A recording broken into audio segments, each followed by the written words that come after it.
bénir ton nom. Oui, Seigneur. Merci parce que nous avons pu chanter ces louanges à ton nom, à ta gloire. Oui, Seigneur. Et nous avons pu te célébrer, Seigneur. Oui.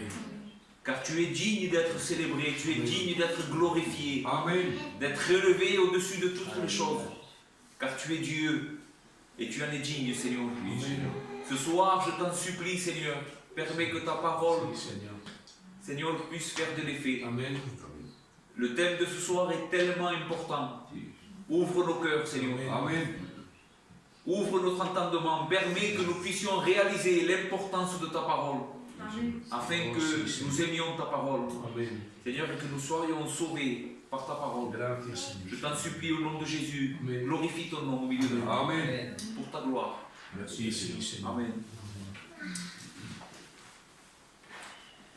Comme je disais pendant que je priais, le thème de ce soir est très important. Il est d'une importance capitale. Nous allons voir ce soir qu'écouter l'évangile, ce n'est jamais quelque chose d'anodin. Paul va dire dans les épîtres, je ne me souviens pas dans quel épître cela est écrit, mais il va dire, nous sommes pour les uns une odeur de vie, et pour d'autres une odeur de mort. De Corinthiens. De Corinthiens. Cela veut dire que l'évangile, écouter et s'exposer au message de la parole de Dieu n'est pas quelque chose d'anodin, c'est quelque chose de très important.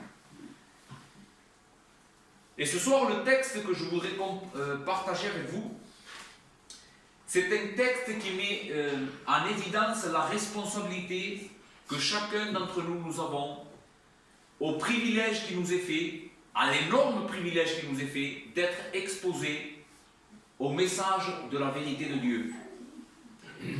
Les histoires des vies que nous allons voir ce soir ont été terribles. C'est des personnes qui ont méprisé l'évangile de Dieu.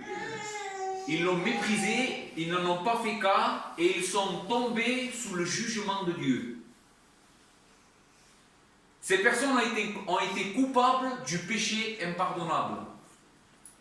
Ils blasphémèrent contre le Saint-Esprit de Dieu et Dieu les condamna à avoir un cœur endurci pour toute l'éternité. Parce que ces personnes s'étaient endurcies au message de l'Évangile, elles avaient eu le privilège de pouvoir assister à la prédication de l'Évangile et volontairement, après avoir écouté la prédication de l'Évangile et une prédication claire, avoir compris que Jésus-Christ était le Seigneur, ces personnes-là ont endurci leur cœur. Et parce qu'elles ont fait ça, Dieu lui-même a fini par les endurcir. Pour que plus jamais ces personnes ne puissent se repentir. Et c'est le thème que nous allons voir ce soir. Ce soir, il y a deux grandes vérités qui vont ressortir du message. La première vérité qui va ressortir et que nous devons comprendre, c'est que personne ne peut mépriser le nom de Christ et ne pas en recevoir une certaine conséquence. Et la deuxième grande vérité qui va ressortir du message, c'est que nous avons un privilège extraordinaire. Dieu nous fait une grâce extraordinaire à chaque fois que nous pouvons, par sa grâce, être exposés au message de l'Évangile. Car cet Évangile-là peut sauver nos âmes. Amen. Il peut faire quelque chose que tu n'imagines même pas ce qu'il peut te donner. Celui qui croira dans l'Évangile, la Bible dit qu'il sera sauvé pour l'éternité. Un jour, il se trouvera devant le trône de Dieu. Et là, il pourra comprendre l'ampleur de la grâce que Dieu lui a faite. Amen. De pouvoir comprendre et être exposé à l'Évangile. Amen. Nous allons ouvrir nos Bibles dans l'Évangile de Luc. Le texte se trouve dans le chapitre 8. Nous ferons une lecture du verset 4 jusqu'au verset 18. Et comme la lecture est assez longue, ce qu'on va faire, c'est qu'au fur et à mesure qu'on va lire le texte, je vais l'exposer avec vous. Et la première lecture, elle se trouve donc du verset 4 jusqu'au 8. C'est la parabole du semeur, une parabole, un texte des Écritures qui est très connu. Et la parole de Dieu dit ainsi: une grande foule s'étant assemblée et des gens étant venus de diverses villes auprès de lui, il dit cette parabole. Un semeur sortit pour semer sa semence. Comme il semait, une partie de la semence tomba le long du chemin. Elle fut foulée aux pieds et les oiseaux du ciel la mangèrent. Une autre partie tomba sur le roc. Quand elle fut levée, elle sécha parce qu'elle n'avait point d'humidité. Une autre partie tomba au milieu des épines. Les épines crurent avec elle et l'étouffèrent. Une autre partie tomba dans la bonne terre. Quand elle fut levée, elle donna du fruit au centuple. Après avoir ainsi parlé, Jésus dit à haute voix que celui qui a des oreilles pour entendre, entende.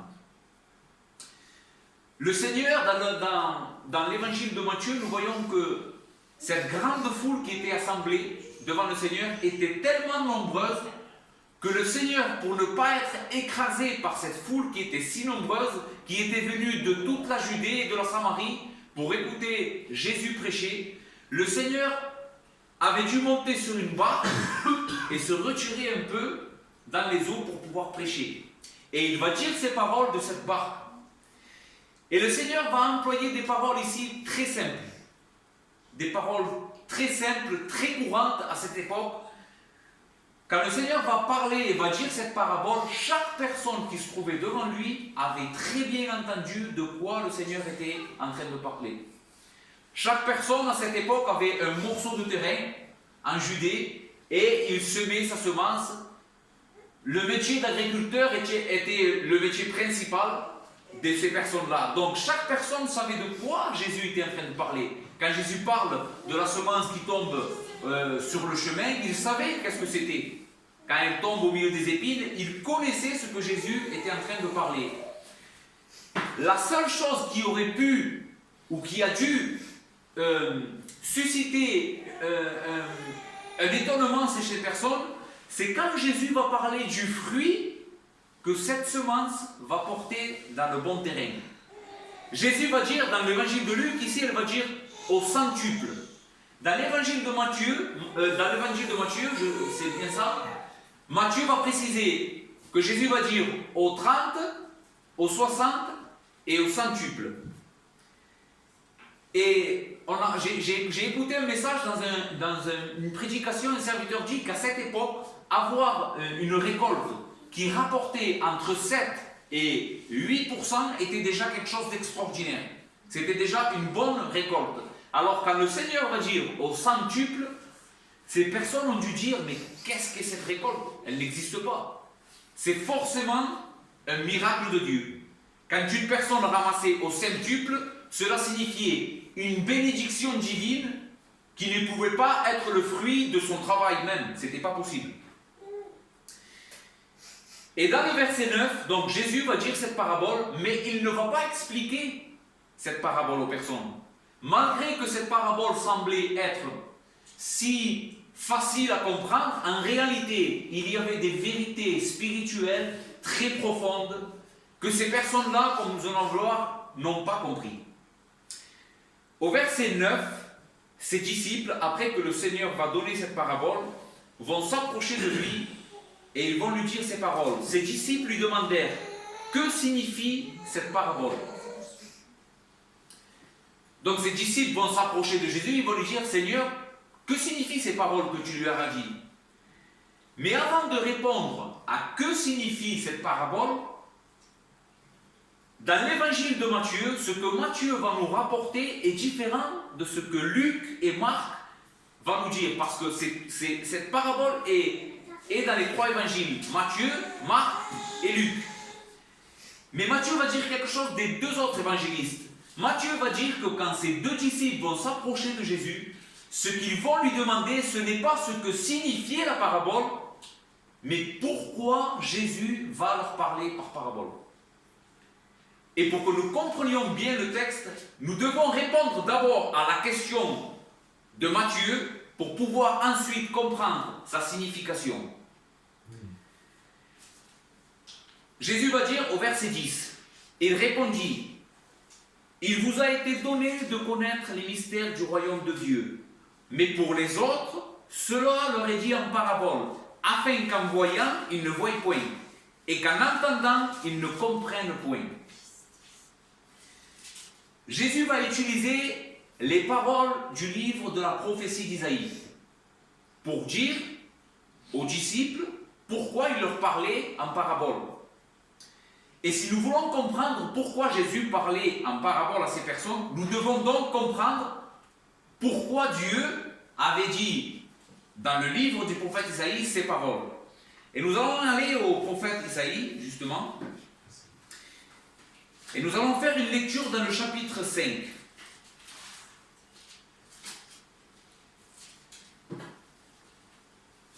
Le chapitre 5 est juste avant, donc le chapitre 6. Le chapitre 6, c'est là où Isaïe va avoir la grande vision de Dieu, où Dieu va changer Isaïe. Et il va devenir le prophète qui va annoncer la parole de Dieu à la nation d'Israël. Mais regardez ce que le Seigneur va dire au chapitre 5, juste avant. Je chanterai à mon bien-aimé le cantique de mon bien-aimé sur sa vigne. Mon bien-aimé avait une vigne sur des coteaux fertiles. Il en remua le sol, en ôta les pierres et y mit un plan délicieux. Il bâtit une tour au milieu d'elle et il en creusa aussi une cuve. Puis il espéra qu'elle produisit de bons fruits, mais elle en produit de mauvais. Maintenant donc, habitants de Jérusalem et hommes de Juda, soyez juges entre moi et ma vigne. Qui avait-il encore à faire à ma vigne que n'ai-je pas fait pour elle? Pourquoi, quand j'ai espéré qu'elle produise de bons fruits ou de bons raisins, en a-t-elle produit des mauvais? Je vous dirai maintenant ce que je ferai à ma vigne. J'en arracherai la haie pour qu'elle soit broutée. J'en abattrai la clôture pour qu'elle soit foulée aux pieds. Je la réduirai en friche et elle ne sera plus taillée ni cultivée. Les ronces et les épines y croîtront. Je donnerai mes ordres aux nuées afin qu'elles ne laissent plus tomber la pluie sur elle. La vigne de l'Éternel des armées, c'est la maison d'Israël. Et les hommes de Juda, c'est le plan qu'il chérissait. Il avait espéré de la droiture, et le voici du sang versé, de la justice, et voici des cris de détresse. Ici, ce que nous enseigne ce texte très clairement, c'est que le Seigneur avait fait tout ce qui était possible, exactement, tout ce que le Seigneur devait faire pour que Israël produise de bons fruits. Alors, qu'est-ce que le Seigneur fait quand lui, il veut qu'une personne ou qu'une nation produise du bon fruit? Le Seigneur parle à ces gens. Le Seigneur va exhorter ces personnes à se détourner de leurs péchés et à croire dans l'Évangile et à croire dans sa parole. Amen. Mais ces personnes-là, nous voyons qu'ils n'ont pas voulu. Le Seigneur a tout fait. Que devrais-je encore faire pour que ma vigne produise de bons fruits? Mais comme elle n'a pas voulu, le Seigneur va prononcer un jugement sur ces personnes. Et maintenant, dans le chapitre 6, nous voyons que le Seigneur va lever son prophète, il va appeler Isaïe, il va lui apparaître dans la gloire, et il va l'envoyer avec un message à cette nation rebelle. Et nous lisons ce message dans le chapitre 6, du verset 9 au 10.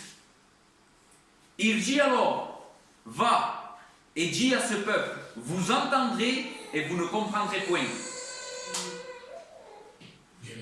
Vous verrez et vous ne saisirez point. Rends insensible le cœur de ce peuple, endurcis ses oreilles et bouche-lui les yeux, pour qu'il ne voie point de ses yeux, n'entende point de ses oreilles, ne comprenne point de son cœur, ne se convertisse point et ne soit point guéri. Qu'est-ce que fait le Seigneur ici? À cette vigne qu'il attendait, qu'il avait tout fait pour qu'elle produise du bon fruit, et qu'elle n'a pas voulu produire de bons fruits, il va envoyer son prophète, mais avec un message très spécial. Quel était le message et la vocation d'Isaïe? Endurcir le peuple pour qu'il ne comprenne point la parole de Dieu. Vous vous rendez compte? Voici le message qu'Isaïe a de la part de Dieu pour le peuple qui a été rebelle à sa parole, qu'il soit endurci. pour qu'ils ne se repentent pas et qu'ils soient guéris. Et Jésus, dans l'évangile de Luc, dans le texte que nous sommes en train d'étudier, va utiliser les mêmes paroles. Et Jésus était le prédicateur par excellence. Si Jésus prend un texte et l'applique à des personnes, Jésus est en train d'appliquer ce texte correctement.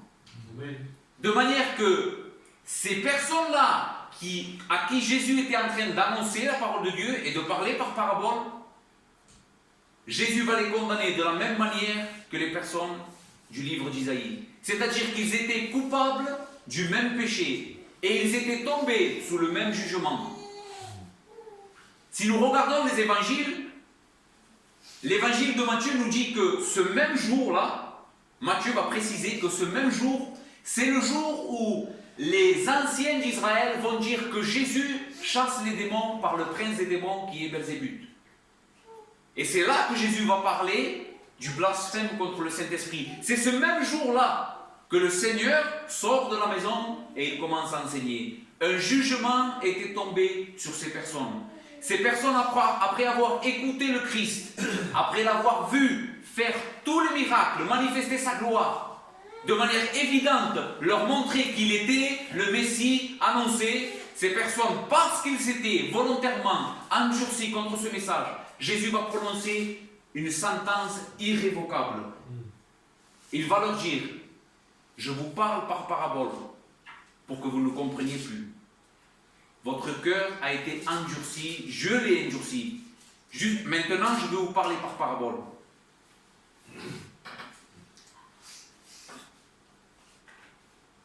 Pourquoi le jugement est si sévère? Pourquoi le jugement de Dieu est si sévère à ces personnes? Quand nous disons dans notre texte que le semeur sortit pour semer, ce semeur-là, c'est Christ. Dans Matthieu 13, 37, le Seigneur va dire, celui qui sème la parole, c'est le Fils de l'homme. Et je veux faire une déclaration ce soir. Jésus est la personne la plus importante de tout l'univers. Il est la personne à qui le monde entier, tout homme, doit révérence, honneur et gloire. Tout genou doit se fléchir devant lui, car il est celui qui est au-dessus de toute chose, la personne la plus importante de l'univers. Et maintenant, le texte nous enseigne que la personne la plus importante de l'univers sort faire quelque chose. Il sort semer une semence. Ce que je veux te faire comprendre, c'est cela. Si moi je dis quelque chose, je fais une certaine déclaration, cette déclaration peut avoir un certain poids. Je peux te dire quelque chose et parce que peut-être tu as confiance en moi, tu pourrais dire, ben Joseph l'a dit, donc c'est peut-être vrai. Maintenant, imagine que c'est le président de la République, qu'il se met derrière un pupitre, il convoque toute la presse et il va faire une déclaration sur ce qui va arriver en France. Cette parole ne va pas avoir le même poids que ce que j'ai dit moi. Vous êtes d'accord avec moi? Pourquoi elle ne va pas avoir le même poids? Car moi, je ne suis qu'un simple citoyen français et lui, il est la tête du gouvernement français. Le Christ, nous avons dit, est la personne la plus élevée dans l'univers. Quand lui sort faire quelque chose, cette chose qu'il est en train de faire, nous devons la considérer comme le plus important de l'univers entier. Et ce qu'il va faire, il va nous dire, il va semer sa parole. Et c'est parce que ces personnes-là n'avaient pas considéré la parole de Dieu, la semence de Dieu, n'avaient pas considéré le privilège qu'elles avaient eu de pouvoir être exposées à la vérité, qu'elles vont être si durement jugées par Dieu. Il vous est fait un privilège énorme ce soir, de pouvoir être exposées à la vérité de Dieu. Et le reste du texte, nous allons voir les terrains, c'est l'application du message ce soir. Voilà comment il faut traiter la semence de Dieu, le message de Dieu, comment il faut se comporter face à l'évangile pour tomber sous le même jugement de ces personnes. Si nous avons le même comportement que ces personnes ont eu, nous allons être jugés de la même manière qu'eux. Donc ce soir, l'exhortation, c'est quel est ton cœur? Qu'est-ce que tu es en train de faire avec la semence qui est semée dans ta vie? Et si tu n'es pas en train de recevoir la semence dans un bon cœur, alors tu dois te repentir ce soir. Verset 12. Avant ça, je vais vous dire, il y a 4 terrains, les 4 terrains. Le premier cœur, nous allons l'appeler un cœur qui ne donne aucune réponse à l'évangile. Le deuxième cœur, c'est un cœur impulsif. Le troisième cœur, c'est un cœur qui est préoccupé. Et le quatrième cœur, donc, est le bon terrain, c'est le bon cœur. Nous allons commencer par le cœur qui ne donne aucune réponse. Et nous allons lire le verset 12. Ceux qui sont, non, là je dis ceux qui sont, c'est ça, ceux qui sont le long du chemin, ce sont ceux qui entendent, puis le diable vient et enlève de leur cœur la parole, de peur qu'ils ne croient et soient sauvés. Ces personnes-là, c'est la personne donc qui reçoit la semence dans le chemin. Ce sont des personnes qui ne donnent aucune opportunité à la semence qu'elle puisse porter du fruit dans leur cœur. Ces personnes-là sont si dures avec l'évangile qu'elles ne donnent aucune opportunité de pouvoir que la semence puisse porter du fruit dans leur cœur. Ils méprisent la parole de Dieu. Luc est le seul évangéliste qui va ajouter ce commentaire dans le verset 5, il va dire quand la semence elle est semée dans ce cœur-là, elle est foulée aux pieds. Ça veut dire que ces personnes-là ne font aucun cas de la parole de Dieu. Elles ont un préjudice avec la vérité. C'est un cœur qui a un préjudice avec la vérité. Il n'aime pas être repris pour ses péchés. Quand la parole de Dieu va lui montrer son péché, ces personnes-là vont s'irriter. Ils n'aiment pas. Elles n'aiment pas que la parole de Dieu mette en évidence leur péché. Elles manifestent une complète indifférence à l'évangile. L'évangile, pour eux, est quelque chose qui n'a pas de valeur. Est quelque chose de méprisable. Pour ces cœurs-là, écouter, s'asseoir et écouter l'évangile, c'est une perte de temps. Elles trouvent le message de l'évangile quelque chose d'ennuyeux et lourd. J'étais en train de regarder les paroles originales qui sont dans le texte d'Hébreu, dans le texte Isaïe en hébreu, quand le Seigneur va dire « Va endurcir les oreilles de ce peuple », la parole « endurcir », qui est traduite dans notre texte, elle est traduite de la parole hébreu originelle « kabet », qui veut dire rendre lourd, rendre insensible, être ennuyeux. Pour ces personnes-là, le jugement de Dieu, il va envoyer son prophète pour lui dire « Fais que le message de l'évangile soit quelque chose d'ennuyeux pour eux ». Et c'est le comportement que ont ces personnes à qui le Seigneur compare comme ceux qui sont semés dans le chemin. Elles ont un cœur si dur, elles traitent si mal la parole de Dieu qu'elles trouvent ça ennuyeux. Le Seigneur va dire que le diable va ôter la semence de ce cœur. Maintenant, nous ne devons pas croire que ces personnes sont des victimes du diable parce que le diable va enlever la semence. En réalité, c'est que ces personnes sont si dures, le message a tellement de difficultés à rentrer dans ces cœurs qu'il reste à la surface. Et le diable en profite aussitôt dans l'évangile de Marc. Marc va dire aussitôt. Aussitôt qu'il est semé, le diable vient et ôte la semence. Mais ce que nous apprenons de ces cœurs-là, c'est qu'en réalité, elles vont travailler, elles vont collaborer avec le diable pour que le diable détruise leur âme. Ces personnes traitent si mal la parole de Dieu, elles la méprisent tellement que le diable se fait une joie de pouvoir ôter de ses cœurs la parole de Dieu. Elle ne peut pas porter de fruits. Le diable va détruire leur vie, mais en réalité, il collabore avec lui. Le deuxième cœur, le deuxième terrain, c'est le cœur impulsif. Verset 13.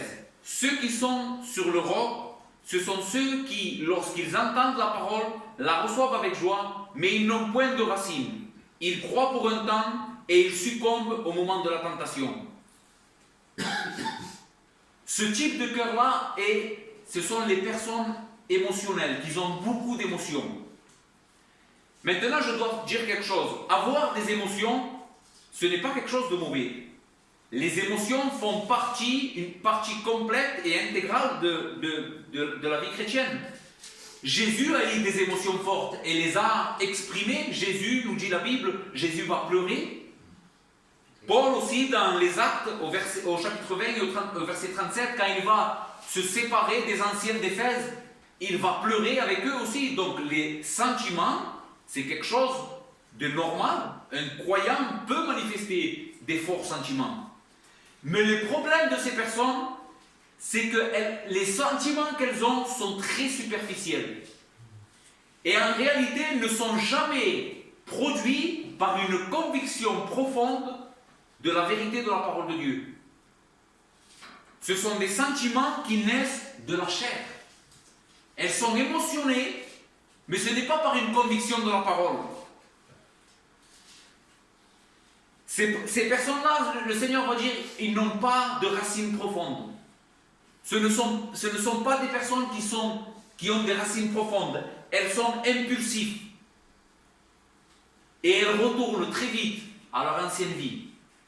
Dès que l'euphorie de ce sentiment, de cette émotion forte qu'ils ont eue vont retomber, et cela peut prendre un certain temps. Il y a des personnes cela peut prendre des semaines ou des mois, mais dès que l'euphorie va passer, ces personnes vont retourner à leur ancienne vie. Et elles vont retourner dans leur vie de péché. Et le Seigneur va nous donner la clé pour comment reconnaître quand les émotions sont véritables ou elles sont le produit de la chair et qu'il n'y a pas eu en réalité une véritable conversion. Car les trois terrains qui sont mauvais, même s'ils paraissent produire quelque chose de bon, les deux derniers, même s'ils paraissent produire quelque chose de bon, en réalité ce sont des personnes qui n'ont jamais expérimenté la conversion. Elles ne sont pas converties. Ce sont des personnes qui sont perdues. Et le Seigneur va nous donner la clé pour comment savoir si les émotions sont réelles. Et il va nous dire si la personne en question va passer l'épreuve. Parce que le texte nous dit que quand il succombe, dès que vient la tentation, ce sont des personnes qui n'arrivent pas à passer l'épreuve. L'épreuve va venir. Et je voudrais donner quelques exemples des épreuves qui peuvent survenir dans la vie des croyants. La tentation du péché. Ce sont des personnes qui ne vont pas supporter la tentation du péché. Elles vont tomber et il n'y a aucune lutte dans leur vie contre le péché. Dès que survient la tentation du péché, elles vont tomber dans le péché. Mais aussi il y a la persécution pour le nom de Christ. Ce sont des personnes qui ne vont pas supporter de souffrir pour le nom de Christ. Souffrir pour leur conviction doctrinale. Cela, elles ne vont pas le faire. Elles n'aiment pas souffrir pour l'évangile. Donc ces personnes-là, quand elles font cela, elles donnent témoignage que c'est un cœur qui en réalité n'est pas un cœur bon. C'est un cœur émotionnel. Le troisième cœur, c'est le cœur préoccupé. Verset 14. Ceux qui est tombé parmi les épines, ce sont ceux qui, ayant entendu la parole, s'en vont et la laissent étouffée par les soucis, les richesses et les plaisirs de la vie. Et ils ne portent point de fruits qui viennent à maturité. Ces personnes aussi paraissent au début produire ce que l'évangile produit dans le bon cœur. Mais en réalité, on va voir que doucement, elles vont être envahies par la préoccupation. La préoccupation de la vie et des soucis de la vie va tellement être importante dans leur vie qu'elle va prendre toute la place dans leur esprit. Ce sont des personnes qui ne vivent pas une vie de communion avec Dieu. Elles ne jouissent pas de la paix des enfants de Dieu. Elles n'ont pas la joie du Saint-Esprit. Elles ne jouissent pas d'une communion quotidienne avec Dieu. Et la vie de Dieu ne fleurit pas dans leur vie. En réalité, ce sont des personnes qui sont toujours anxieuses et perturbées. Quand tu les vois, ces personnes-là, ce qui ressort de leur vie, de leur caractère, ce sont des personnes anxieuses et perturbées. Mais il y a aussi l'épine de la richesse.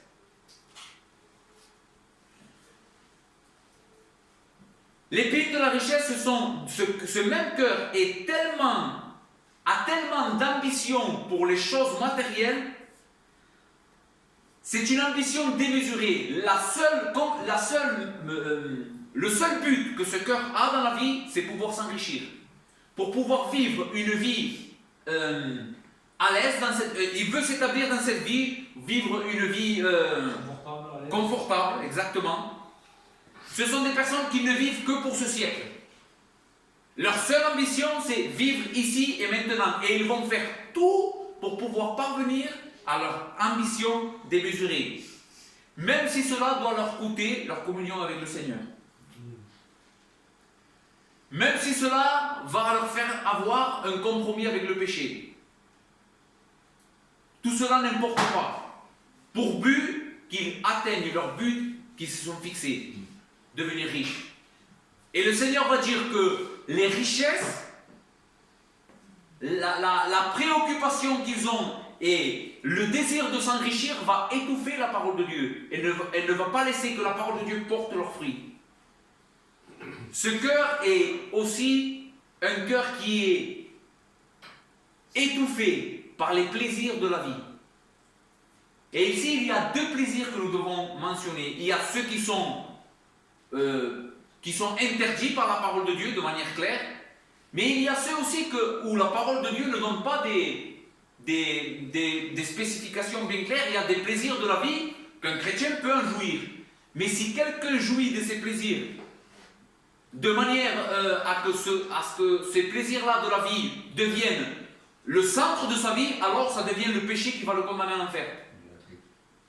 Ça devient de l'idolâtrie, exactement. Et ces personnes-là, le plaisir de la vie, les plaisirs de la vie vont étouffer la parole de Dieu. Dans 1 Jean, au chapitre 2 et au verset 15, Jean va nous dire ces paroles. N'aimez point le monde ni les choses qui sont dans le monde. Si quelqu'un aime le monde, l'amour du Père n'est point en lui. Car tout ce qui est dans le monde, la convoitise de la chair, la convoitise des yeux et l'orgueil de la vie ne viennent point du Père, mais viennent du monde. Et le monde passe, et sa convoitise aussi. Mais celui qui fait la volonté de Dieu demeure éternellement. Ces personnes-là n'appliquent pas ce texte. Elles vivent pour ce siècle. Et cela est la preuve d'un cœur qui ne reçoit pas la semence de Dieu. Le quatrième cœur est le cœur bon. Et nous devons rendre grâce à Dieu qu'il y a des cœurs bons. Par nature, la Bible nous enseigne qu'aucun de nous avons un bon cœur. C'est important que tu comprennes ça ce soir. David va dire, j'ai été engendré dans le péché. C'est-à-dire que David va reconnaître que même quand il était dans le ventre de sa mère, il était déjà pécheur. Chacun de nous, nous venons au monde avec un cœur qui n'est pas bon. Et quand la Bible dit ici qu'il y a un cœur bon, c'est parce que forcément il y a eu une intervention divine. Et la gloire en revient à Dieu. Mais le texte ici, le texte que nous sommes en train d'étudier, comme je vous ai dit, met l'accent sur la responsabilité de l'homme. Donc même si nous devons dire que quand il y a un bon cœur, c'est parce qu'il y a eu une intervention divine, et cela est vrai, ce que le Seigneur veut nous enseigner ici, c'est quelle est la réaction du bon cœur quand la semence est prêchée, quand la parole de Dieu est prêchée, pour que si tu as ce bon cœur, tu puisses te reconnaître, et si tu ne l'as pas, tu puisses te repentir. Ce qui est tombé dans la bonne terre, ce sont ceux qui ayant entendu. Et ici, entendre, je vais m'arrêter, est traduit de la parole grecque originelle akao, qui veut dire comprendre, considérer, observer. Quand le Seigneur dit le bon cœur entend, ce qu'il est en train de dire, c'est que le bon cœur comprend. Il comprend l'évangile, il considère l'évangile, il observe l'évangile. La parole avec un cœur honnête. Donc ce cœur entend l'évangile, comprend l'évangile, et après le Seigneur va nous dire qu'il est honnête. Et ici la parole honnête est traduite du grec kalos, qui veut dire, entre autres choses, avoir un esprit agréable et paisible. Mais qu'est-ce que nous enseigne ce texte sur la personne qui entend l'évangile et qui a un esprit agréable et paisible? J'ai réfléchi.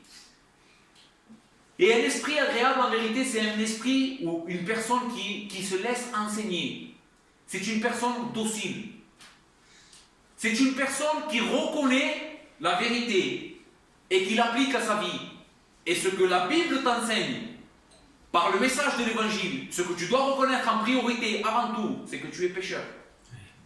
Et privé de la gloire de Dieu. Et ces personnes-là qui ont un cœur honnête, savent s'aligner avec la parole de Dieu. Quand elles entendent ce message, elles ne font pas comme le premier cœur qui est dur et qui ne veut pas être pris. Les personnes se laissent enseigner, elles sont honnêtes, elles reconnaissent que la parole de Dieu dit la vérité sur leur cœur. Donc elles comprennent la parole, elles sont honnêtes, elles se repentent de leurs péchés. Et le Seigneur va dire avec un cœur bon, elles retiennent et portent du fruit avec persévérance. Dans Jacques, dans l'épître de Jacques, Jacques va nous apprendre quelque chose. Et il va dire, ne soyez pas des personnes qui écoutent la parole de Dieu, mais qui ne la mettent pas en pratique. Et à la fin de cet enseignement, il va dire, celui qui entend la parole de Dieu, voilà la personne, ce qu'elle doit faire avec la parole de Dieu, celui qui l'entend, qui la considère et qui se met à l'œuvre, c'est celui-là en qui la parole de Dieu va produire du fruit. Et ici, le Seigneur va nous dire, ils la retiennent, portent du fruit avec persévérance. En réalité, ce que le Seigneur est en train de nous enseigner, c'est que le bon cœur va se laisser convaincre par la parole. Et il va la méditer dans son cœur. Il va méditer cette parole et il va tout faire pour la mettre en pratique dans sa vie. De manière que cette semence qui est semée par Jésus-Christ va produire du fruit en sa vie. Là, il y a une collaboration du bon cœur avec la semence. Et quelle est cette collaboration? Ce n'est pas qu'il fait des œuvres, mais en réalité, il donne de la valeur à la semence. Elle est là la collaboration, c'est qu'il donne de la valeur. Il donne tellement de la valeur à cette semence, il la médite tellement la parole de Dieu, que finalement, elle commence à changer sa vie. La semence porte du fruit. Et l'application du message, Jésus lui-même va la faire. Au verset 16, jusqu'au 18. Personne, après avoir allumé une lampe, ne la couvre d'un vase ou ne la met sous un lit, mais il la met sur un chandelier, afin que ceux qui entrent voient la lumière, car il n'y a rien de caché qui ne doive être découvert, rien de secret qui ne doive être connu et mis au jour. Prenez donc garde à la manière dont vous écoutez, car on donnera à celui qui a, mais à celui qui n'a pas, on ôtera même ce qu'il croit avoir. L'avertissement du Seigneur ici, après nous avoir enseigné cela, c'est prends garde à ce que tu es en train de faire avec la semence. Prends l'exemple sur ces personnes. Regarde, parce qu'ils se sont endurcis, parce qu'ils ont méprisé la grâce qui leur avait été faite de pouvoir être exposés à l'évangile, elles ont été endurcies. Prends garde maintenant. Qu'est-ce que tu vas faire avec l'évangile? Qu'est-ce que tu vas faire avec cette semence? Donc l'avertissement ce soir, c'est est-ce que tu t'es reconnu dans les 4 terrains? Es-tu un des 3 premiers? Si tu es dans les 1 des 3 premiers, tu es perdu. Tu es perdu. Si le Seigneur revient chercher son église, tu iras en enfer. Mais le Seigneur te donne l'opportunité ce soir de pouvoir te repentir. Car avoir un bon cœur, c'est une grâce de Dieu. Et le Seigneur va œuvrer dans ceux qui se repentent de leurs péchés et confessent leur nécessité d'un bon cœur. Le Seigneur va dire, la semence ici est comparée à la lumière. Personne, après avoir allumé une lumière, ne la met sous un lit. À cette époque, à l'époque du Seigneur, une lumière, c'était un petit vase avec un fond d'huile et une petite mèche. Et les personnes n'avaient que ça pour s'éclairer dans les maisons. Et le Seigneur va dire, la chose la plus insensée qu'une personne puisse faire, c'est après avoir allumé cette seule source de lumière qu'il a, il la met sous le lit. C'est ce que une personne, c'est la chose la plus insensée qu'une personne puisse faire. Ce que le Seigneur t'enseigne ici, c'est que après avoir été éclairé par la parole de Dieu, la chose la plus insensée que tu puisses faire ce soir, c'est que tu t'en ailles chez toi et que tu la mettes sous le lit. C'est-à-dire que tu l'oublies. Que tu oublies ce qui a été semé ce soir dans ton cœur. Si tu fais cela, tu es une personne insensée. Et l'insensé dans la Bible, c'est quelqu'un qui est perverti. La Bible dit que l'insensé dit dans son cœur, Dieu n'existe pas. Si tu es insensé, tu es perdu. Mais deviens sensé ce soir. À la lumière de la parole de Dieu et de l'évangile de Jésus-Christ, qui t'appelle à la repentance, je t'en supplie, sauve ton âme. Demande pardon au Seigneur. Si tu es un des 3 premiers terrains, demande-lui pardon. Dis-lui, je me repens de mon péché. Tu as mis en évidence, Seigneur, que c'est vrai.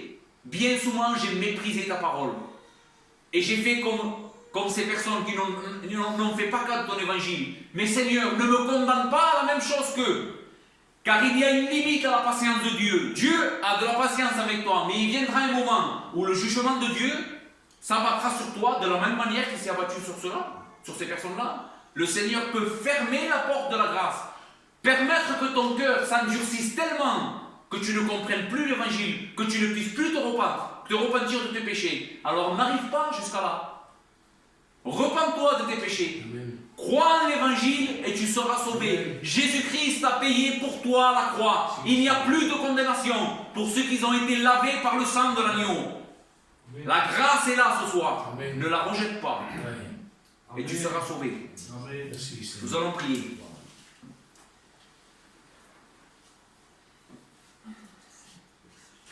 Seigneur, nous te rendons gloire et grâce pour ta parole et ton avertissement, Seigneur. Seigneur, tu uses de patience avec nous. Tu es patient, Seigneur, attendant que les personnes viennent à la connaissance de la vérité, se repentent de leurs péchés et soient sauvées, Seigneur. Oui. Tu es patient avec les cœurs. Je t'en supplie, Seigneur, que la lumière de l'Évangile puisse éclairer chaque vie que ce soir il se trouve ici. Seigneur, qu'il n'y ait personne qui aille jusqu'à ce point de non-retour, où tu condamnes ce cœur et tu fermes la porte de la grâce, en endurcissant ce cœur, parce qu'il s'est fermé à l'évidence de ton évangile. Que ta parole puisse susciter la crainte de Dieu, qu'ils aient la crainte dans leur cœur, Seigneur, et qu'ils se repentent et croient dans ton nom et soient sauvés pour ta gloire, au nom de Jésus. Merci pour tout cela.